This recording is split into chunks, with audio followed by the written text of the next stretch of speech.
Good afternoon, Truth and Love. We are here with another section of Let's Talk About It. Hi, my name is Letitia, and this is Niara. And we are just so excited about talking about what happened on today. We're just going to jump right into it.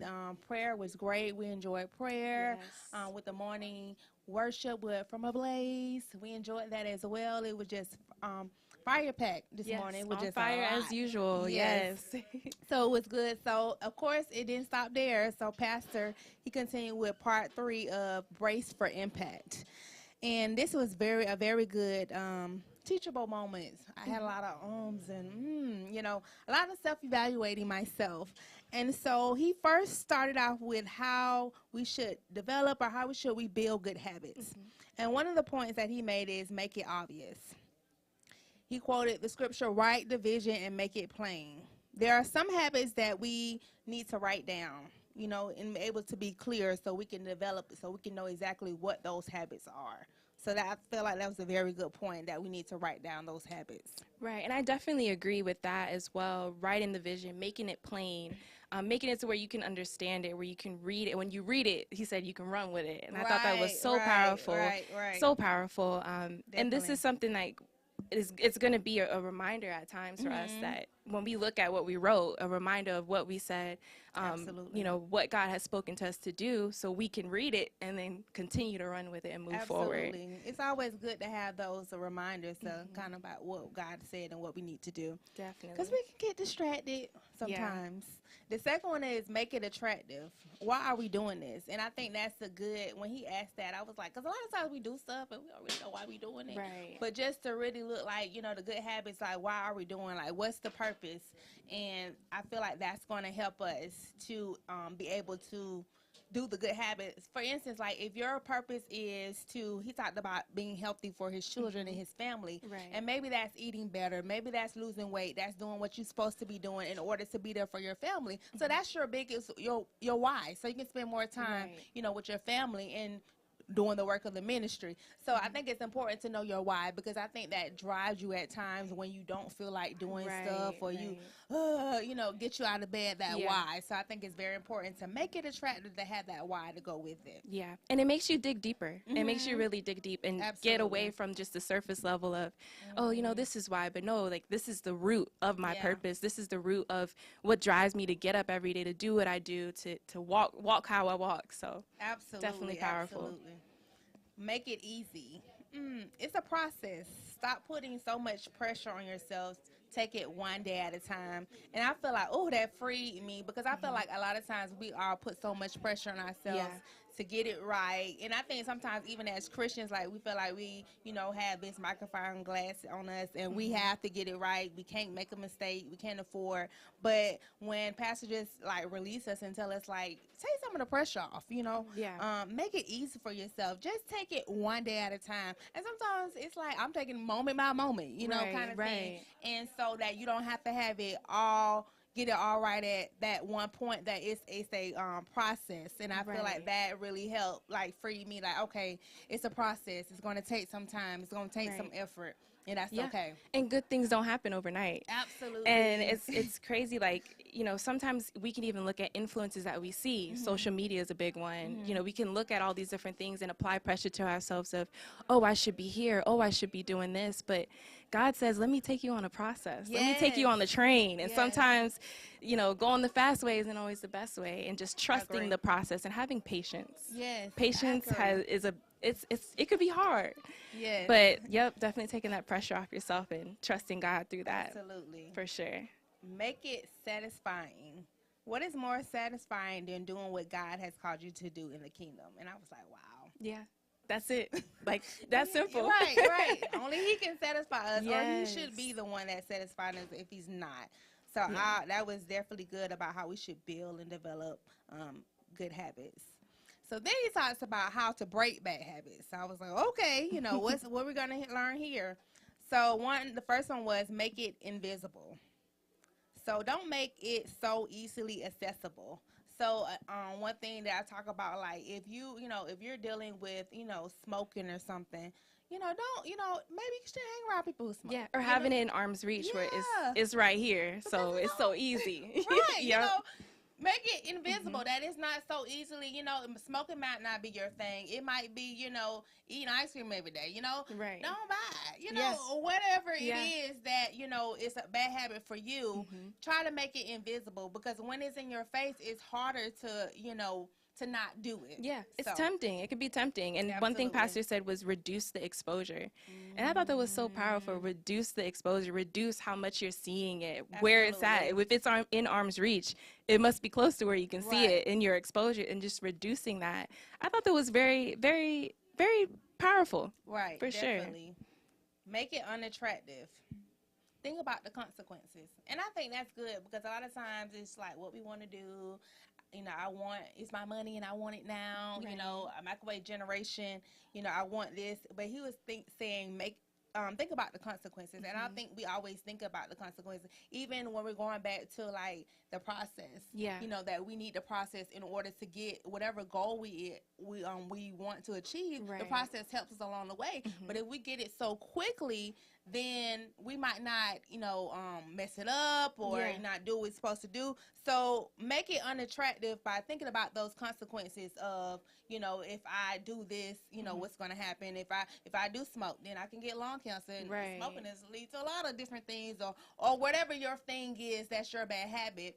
That what are the consequences of you doing it? You know, how is it affecting you or sometimes other people? Yeah. And I think too, you have to be intentional about thinking about the consequences before acting on what you want to act on. Because I think so many times, like you said, a microwave generation, so quick, so moving so quick, and it's like we don't even take a second to just stop and think about what we're going to do before we do it. We absolutely do. Yeah. Make it difficult, make it hard to get to. I think that just coming back to like not making it so readily accessible. Yeah. Make it difficult for that thing. And then too, I think accountability. You know, having an accountability partner. They kind of say, you know what, I'm just thinking about doing this. You know, had that person that call you say, you don't need to do this. You need to go. Kind of like when they have like sponsors and people that kind of help them and motivate them when they feel that tempting moment or that moment of weakness, because again, like moment by moment, day by day, we're not perfect, right? And you know, be able to make it difficult by maybe having an accountability partner. So there's strength in numbers. There's strength in numbers. Make it unsatisfying. Have a proper mindset. Just changing the way we think about things, places that we go. All those different things are going to help us with those bad habits. Right. That's good. So we talked about types of habits. We have harmless habits. Those are the ones that we feel like it doesn't really affect anybody, you know. It's just, you know, just me. I'm just doing my thing. It don't really affect nobody else. Those are considered harmless habits. But, you know, a lot of times it does affect other people. Right. Like if you're not here anymore and, you know, now someone has to take care of your children or someone has to, you know, deal with the grief and the death and all those other things, like it does just affect just you. So those harmful habits. And then too, it can affect people that you're to reach that you don't even know, that you haven't even met yet. So it's even on a deeper level of that as well. Because we're here on purpose for a purpose. So it's not just about us. Exactly. And sometimes we forget that. Hidden habits. The secret habits, no one knows about them. So it can, I guess it can kind of, you have the harmful habits, but they can also be hidden. Like, you know, I'm just, you know, not going to tell, you know, people that I like to indulge in this. Yeah. And we hide it from people. We can't hide it from God. Right. So that's the person that we need to be concerned And the heart habits. Let's talk about that. That's a big one that we don't even think about it. Like our heart, like we don't even think about the heart habits we have that we just do. Just to do, you know, that sometimes we don't even know that we're doing and operating from a place of not a good heart habit. Yes, that does. And then it's a stronghold and it's hard to shake off, and you know, can't stop it even though you want to stop it. Right. So it can lead to those, you know, those heart habits. Absolutely. That's good. And so he talks about how we just need to be mature, you know, when it comes to being in our steward to be. And maturity is learning how to go without something for a little while. And I think sometimes it's hard, you know, for us to learning how to be that maturity because we want it.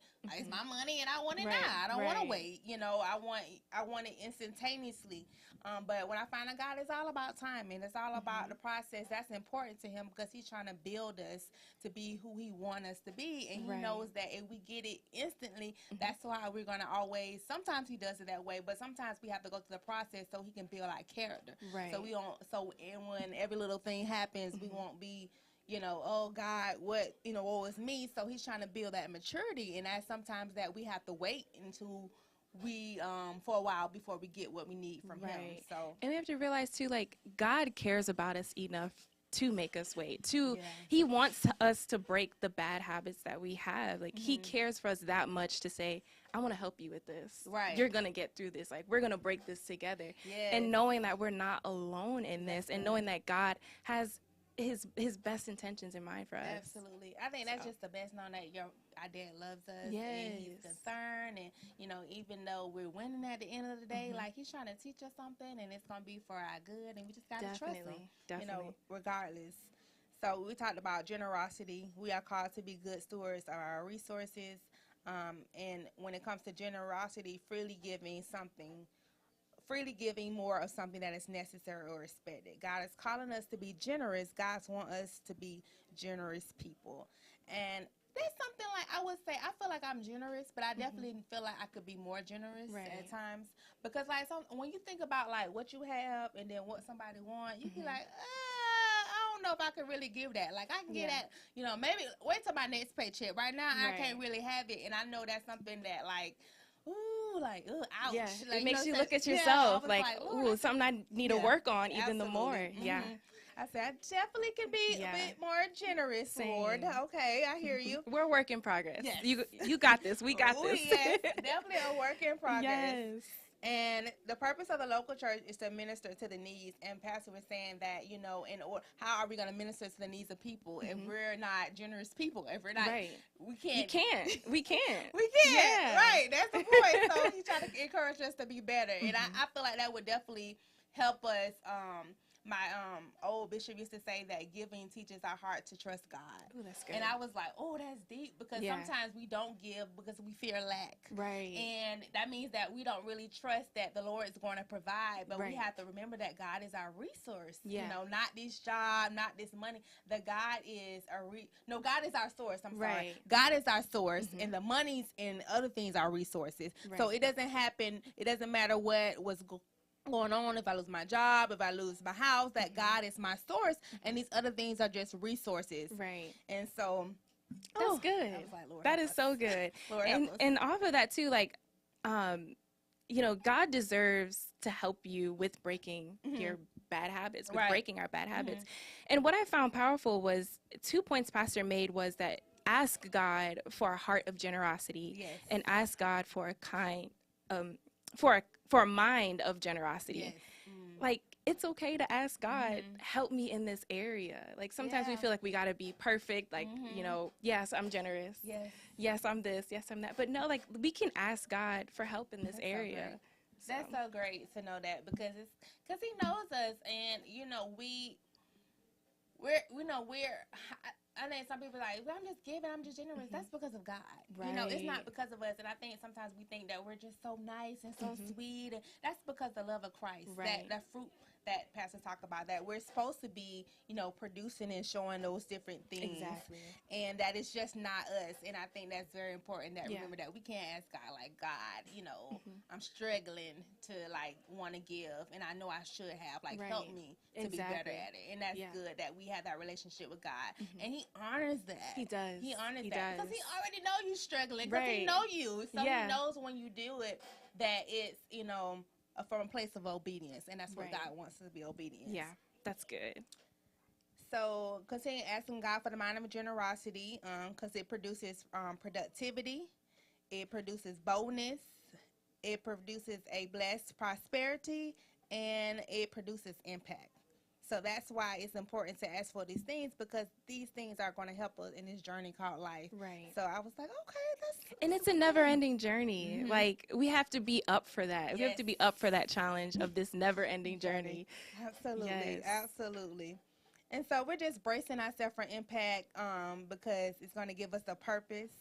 It's going to allow us to have the posture of pour. I was like, wow, And when Pastor did that illustration about the refreshing, about, the person that refreshed him, God is going to refresh them. Right. And that just so powerful because it talks about how the more we give, the more we receive. And I think sometimes when we give, we always think about lack, but God is ready to bless us if we just trust him. And I think too, being in a mindset of, if I give, not always expecting something in return.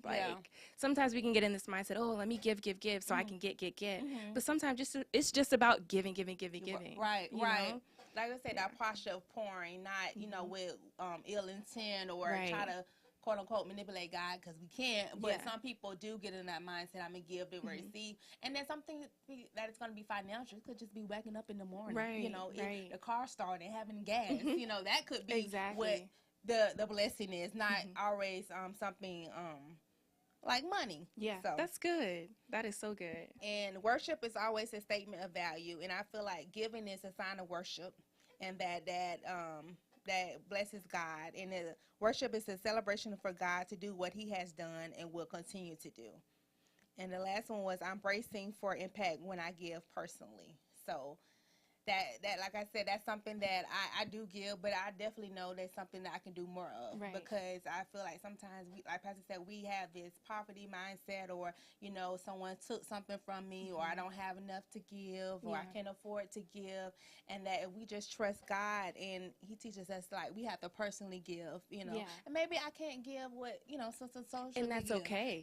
But being okay with that. Like, you know, if I believe in the Bible it talks about how someone gave all she had. You know, if all you had is 50 cents and she gave 100, you gave more because 50 cents was all you had. You know, and so not to compare what someone else is giving until what you're giving, just to be obedient to God. And that's what it's about, being obedient to God and trusting that he's going to provide. So this was just good. Awesome. And that also goes back to checking your heart. Yes. The heart what posture are you giving out of your heart? That's good. So it was a lot of good stuff, a lot of good nuggets. Write in the comments, like, what was the thing that got you? What is your aha moments? Like, yep, that's me. Yep, I need to work on that. And if it wasn't, like, okay, you can. If you said, well, I give, you can always give more and more and more. And so we're just so glad that you're tuning with us on another segment of Let's Talk About It. And remember what Pastor says. Here comes the church.